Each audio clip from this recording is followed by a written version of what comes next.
Ministério das Relações Exteriores começa as tratativas para fechar uma nova lista de repatriados que podem deixar a região do conflito na faixa de Gaza. O Itamaraty está concentrado neste momento em estabelecer critérios que serão utilizados para a saída dessas pessoas do território palestino. A mobilização é realizada depois de um pedido direto do presidente Lula. A gente vai agora a Brasília conversar com o João Pedro Melo sobre essas tratativas, essas negociações, também sobre as ameaças sofridas pelos cidadãos que foram repatriados e estão aqui no Brasil. Foi isso, né? Depois de ficar esperando por mais de 30 dias para ser autorizado a deixar a zona de conflito entre o governo de Israel e o grupo islâmico, o grupo terrorista Hamas, o brasileiro Hassan Rabi, por exemplo, pôde deixar o país, pôde deixar a faixa de Gaza depois da autorização, veio aqui ao Brasil e agora pode deixar o Brasil caso não receba uma proteção do governo. Então é isso, né, gente? A gente vai ter de seguir acompanhando. Ele pediu proteção depois de sofrer várias ameaças junto com os familiares dele. O Hassan ficou muito conhecido aqui. Você acompanhou o passo a passo, praticamente o dia a dia, com o Hassan revelando, mostrando ali as imagens e nos contando o que aconteceu com esse grupo de brasileiros aguardando autorização para cruzar ali a passagem de Rafah na fronteira com o Egito. JP, bom dia para você, seja bem-vindo. Vamos lá, falando sobre esses dois aspectos aí. No caso, as ameaças e o pedido de proteção ao governo brasileiro e também essa negociação para uma segunda lista. Seja bem-vindo, JP. A você, a todos que nos acompanham, essa história do Hassan é uma história inadmissível, né? A gente está acompanhando desde ontem esse ponto e imagina, né? A pessoa sai de uma guerra, de uma zona de conflito para entrar em um outro conflito em que, neste caso, mais uma vez, ele não tem nada a ver com a história. Depois de ficar esperando por mais de 30 dias para ser autorizado a deixar ali a zona de conflito entre Israel e o Hamas na faixa de Gaza, né? O palestino brasileiro Hassan Rabi pode deixar o país caso não receba proteção do governo. Ele diz que recebeu mais de 200 ameaças durante um período de 5 dias e mostra, inclusive, mensagens, né, em que as pessoas o chamam de terrorista pilantra e dizem que ele vai queimar no inferno, que deveria nem estar no Brasil e que ele está sendo vigiado. Uma suposta publicação atribuída a ele mostra um ataque a um ônibus em Israel. Só que uma outra publicação nos últimos dias afirmou que muitas notícias falsas estão sendo divulgadas e que ele procura a paz entre Israel e Palestina, mas que por conta das ameaças deu entrada então a um pedido de proteção no Ministério dos Direitos Humanos. A advogada dele, a Thalita Fonseca, afirmou que essa situação é inadmissível. A gente vai ouvir um trechinho dela. A defesa de Hassan e sua família, composta por mim e advogados especializados na violação dos direitos humanos, entrará com todas as medidas cabíveis, tanto na área do direito criminal quanto na área do direito civil, para que os discursos de ódio desse país tenham sim as suas punições, porque até os crimes digitais respondem às leis desse país. E essa família tem que ser protegida e não violada novamente.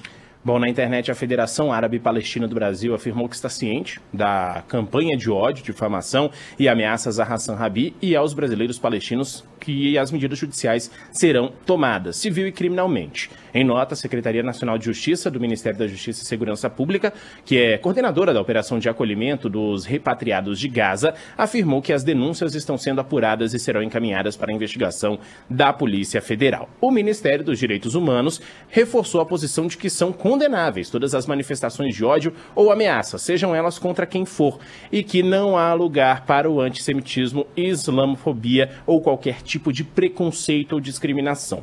Em outro ponto, após pedido então direto aí do presidente Lula, Sheila Megali, como a gente falava já desde ontem, o Palácio Itamaraty está dando início às tratativas aí sobre fechar uma nova lista de repatriados que podem deixar a faixa de Gaza.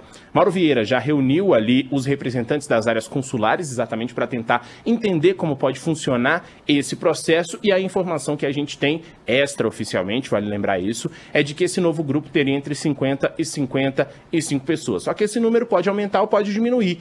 Isso depende, claro, das pessoas que forem procuradas ali no momento de se fechar mesmo essa lista para ver se elas querem mesmo voltar ou se não, né? A gente destaca ainda um outro ponto. Não há negociação aberta nesse momento para a retirada de novos estrangeiros da região. Só aqueles que já têm os nomes enviados para as autoridades de Israel, da questão ali do Egito, né, e até mesmo do Hamas. A gente teve o próprio Hassan ontem falando, né, confirmando ao presidente Lula que parentes dele têm interesse de estar nessa segunda lista de repatriados da faixa de Gaza. A gente vai ouvir um trechinho do Hassan. Você me disse que tinha a mãe e a irmã que queriam vir para cá. E eu falei para você que podia trazer, que a gente aqui, tem até gente aqui no aeroporto para começar a trabalhar a legalização da entrada dela no Brasil. Sua mãe não veio e nem sua irmã. Só na segunda lista. São 2 listas. Mas elas não vieram porque não quiseram ou porque não deixaram? Não. Até agora ela não veio por causa não aprovação da segunda lista. Ah, tá bem. Então, Mauro, temos que continuar brigando pela aprovação da segunda lista. Tá aí, essa cobrança do presidente Lula foi o que motivou exatamente o Palácio Itamaraty a entrar com essa nova negociação, com essa nova tratativa para fazer essa segunda lista. E aí há uma grande preocupação do governo brasileiro. Por quê? Eles querem que seja adotado o mesmo critério que foi adotado com os 32 primeiros que deixaram a faixa de Gaza. Só que há uma preocupação nesse momento de que sejam colocadas restrições. E que restrições seriam essas? Que sairiam os nascidos brasileiros e os parentes palestinos ou os brasileiros naturalizados ficariam para um outro momento. O governo não quer deixar ninguém para trás. Então, por isso, está seguindo nessas tratativas. E esse é o grande ponto, essa negociação vai continuar ao longo do fim de semana e a tentativa é de que esses brasileiros ou naturalizados brasileiros, parentes, entre outros, possam sair o mais rápido possível dessa região de conflito. Tá, a gente falou sobre essa questão do Hassan Rabi ontem. Isso. Eu vou voltar a ela para encerrar esse assunto por... Bom, não sei se a gente vai encerrar porque, infelizmente, o cara virou um personagem jornalístico por causa dessas ameaças covardes e das manifestações ainda mais covardes de parlamentares aqui no Brasil contra um indivíduo. Nós não entendemos que opiniões de indivíduos seja notícia. Nunca. A não ser que cruze a linha da legalidade, né? A não ser que configure-se uma ameaça, a não ser que a polícia e o Ministério Público entrem na jogada, e é por isso que a gente está agora falando desse assunto. A gente é muito cobrado, por exemplo, quando tem aqueles assuntos que são muito discutidos em outros programas de rádio, como, vocês não vão falar que a atriz tal cometeu um ato de não sei o que lá? Não. Se é uma opinião dela, se ela não está cruzando o limite da lei.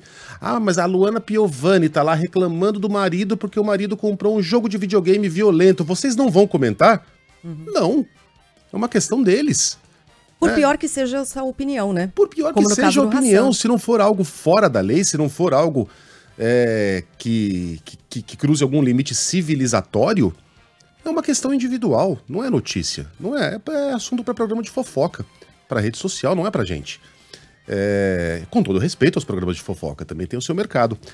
O que o Hassan mostrou naqueles posts lá é que ele tem raiva do Estado de Israel. Ele desejou, inclusive, que um ônibus explodisse em Israel. Bom, ninguém pode ser julgado pelos seus desejos. Ele agiu para que isso acontecesse? Ele, de alguma maneira, tem ligação com o Hamas? Ele milita pela destruição do Estado de Israel? Ele é um personagem. Ele é um ministro de Estado? Ele participa das negociações de paz? Não. Ele é um cidadão. Um cidadão que estava na faixa de Gaza, que é de lá, né? Embora morasse no Brasil, é de lá também. A família dele é de lá, as origens dele estão lá. E ele tem raiva do Estado de Israel. Olha, uma novidade para vocês. Quase todos têm. Porque a política de Israel, especialmente sob Netanyahu, é uma política covarde, criminosa. Nada disso, obviamente, justifica aqueles ataques terroristas brutais sofridos por Israel. Obviamente que não. Mas as pessoas, de fato, não gostam da maneira como são tratados ali. E esse sentimento é comum naquela região. Assim como também é comum o sentimento entre muitos judeus, não estou dizendo que são todos, tá? Não estou nem dizendo que são a maioria, mas também é comum este tipo de sentimento entre muitos judeus, entre muitos israelenses, em relação ao povo palestino. Para muitos, não só em relação aos terroristas, aos próprios palestinos. Aliás, tem muitas autoridades israelenses que deram declarações deploráveis, comparando os palestinos a ratos, a animais que não merecem nem mesmo a vida, que têm que ser exterminados, que o Estado de Israel tem de aproveitar esse momento para acabar de vez, até com uma bomba atômica. Isso chegou a ser dito por um parlamentar israelense, né, para acabar de vez com aquela região e transformar aquilo em um apêndice do Estado de Israel. Então, essas palavras de ódio circulam muito por ali. Elas são notícia quando saem da boca de um ministro, quando saem da boca de uma autoridade, de alguém que está envolvido nos processos de paz. De um indivíduo, a gente lamenta, discorda, mas ele tem direito a ter raiva de um Estado. É uma questão individual. Qual seria a proposta? Que o Brasil se recusasse a trazer um brasileiro de volta ao país, porque 8 anos atrás ele fez um post desejando que algo de ruim acontecesse com o Estado de Israel? Israel autorizou a saída dele. Esse é um aspecto super importante, né, Megali? Sobre o qual a gente até país mais falava paranoico, fora do ar. com razão, Exato. do planeta. Autorizou a saída dele. O que é a maior prova de que ele não representaria, portanto, uma ameaça à segurança. Inclusive que não teria conexões com Hamas. Se tivesse ele conexões com Hamas e representasse uma ameaça de segurança, Israel jamais teria permitido que ele fosse autorizado a sair. Né? Porque foi Israel, é Israel que comanda essa lista de autorizados a sair, junto com o Egito, mas a lista parte do governo de Israel. Ontem eu falei isso aqui, e aí um cara escreveu assim, não. Ele pode ser um brasileiro, mas é um brasileiro que nós não queremos aqui. Nós quem? Cadê a pesquisa de opinião que diz? E mesmo que haja uma pesquisa de opinião que diz 70% dos brasileiros não querem Hassan Rabi, e daí? Não somos nós que definimos isso. Não somos nós que definimos, ele segue sendo um brasileiro com seus direitos, com 2 filhas, pequenininhas, goste você ou não. E se eu não quiser você no Brasil? Olha, eu também não quero você no Brasil. E aí? Não vai sobrar ninguém. Então, lamentar e deplorar... E a gente aqui não é amigão do Hassan. O Hassan é uma fonte. O Hassan, por ele ser mais comunicativo, por ele ser um cara que gravava vídeos, ele entrava no ar, dava entrevistas, ele fala muito bem, ele se expressa muito bem, ele tem o desejo de falar, muitos não têm. Portanto, ele se tornou meio que a cara daquele grupo. Mas não é alguém que a gente tem o desejo de defender. O Megali passando pano. Por que eu passaria pano pro Rabi? Eu nem conheço o Rabi.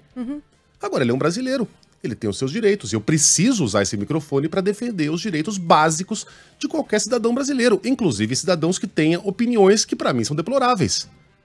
Agora, a gente vai lá e vê aquele monte de deputado, aquele monte de imbecil, que uma semana atrás estava tentando colar a versão de que esses brasileiros só foram liberados graças à atuação do ex-presidente Bolsonaro.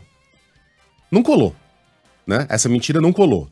E aí, como não colou, eles querem demonizar os caras. A nova tática é demonizar os brasileiros. Peraí, mas foi o Bolsonaro ou não foi? Então foi o Bolsonaro que liberou esse terrorista para voltar ao Brasil? Que barbaridade! Sejam coerentes, no mínimo. Se vocês não conseguem ser éticos, honestos, se vocês não conseguem dar alguma dignidade ao cargo que receberam por meio do voto, sejam pelo menos coerentes. Quer dizer, então, que Bolsonaro liberou a entrada de um terrorista no Brasil? Um brasileiro que não queremos? Ora, tenham paciência.